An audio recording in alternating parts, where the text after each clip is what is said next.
मणिपुर सिर्फ एक स्टेट नहीं है, 7 सिस्टर्स का हिस्सा है। वही जगह जहां से ओलंपिक मेडलिस्ट्स आए, वही जगह जो हमारे देश का गर्व है, वही जगह जहां से मैरी कॉम निकली जिसने बॉक्सिंग में इंडिया का नाम दुनिया भर में रोशन किया, वही मिट्टी जहां से मीराबाई चानू आई जिसने ओलंपिक वेट लिफ्टिंग में तिरंगा ऊंचा किया, और वही जमीन जहां से लवलीना बोरगोहाइन ने इंटरनेशनल बॉक्सिंग रिंग में देश को रिप्रेजेंट किया।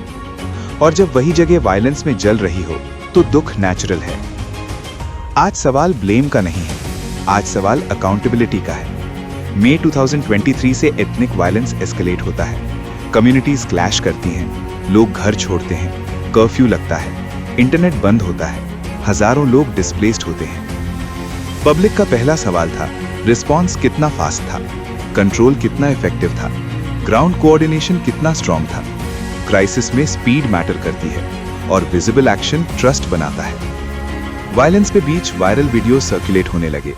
कुछ क्लिप्स असली थे, कुछ मिसलीडिंग थे, कुछ एआई जनरेटेड तक निकले।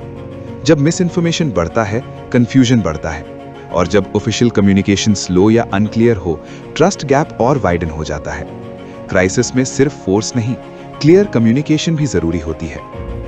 रिलीफ कैंप्स बने, फैमिलीज टेम्पररीली शिफ्ट हुई, गवर्नमेंट ने रिहैबिलिटेशन प्लान्स अनाउंस किए, हाउसिंग यूनिट्स का प्रपोजल दिया, लेकिन डिस्प्लेस्ड लोगों के लिए सिर्फ शेल्टर काफी नहीं होता। उन्हें सिक्योरिटी चाहिए, उन्हें लाइवलीहुड चाहिए, उन्हें अश्योरेंस चाहिए कि वापस जाना सेफ होगा।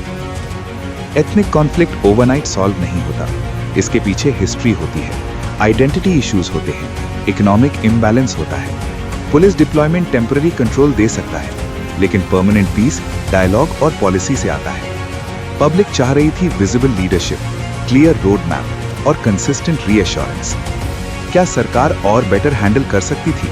ये डिबेट का सब्जेक्ट हो सकता है, लेकिन एक बात क्लियर है, जब देश का एक हिस्सा जलता है तो पूरे देश को फील होना चाहिए। साइलेंस कभी कभी टेंशन बढ़ाता है, प्रेजेंस कभी कभी टेंशन कम करता है। मणिपुर सिर्फ एक हेडलाइन नहीं था, वो लोग थे, फैमिलीज थी, सपने थे।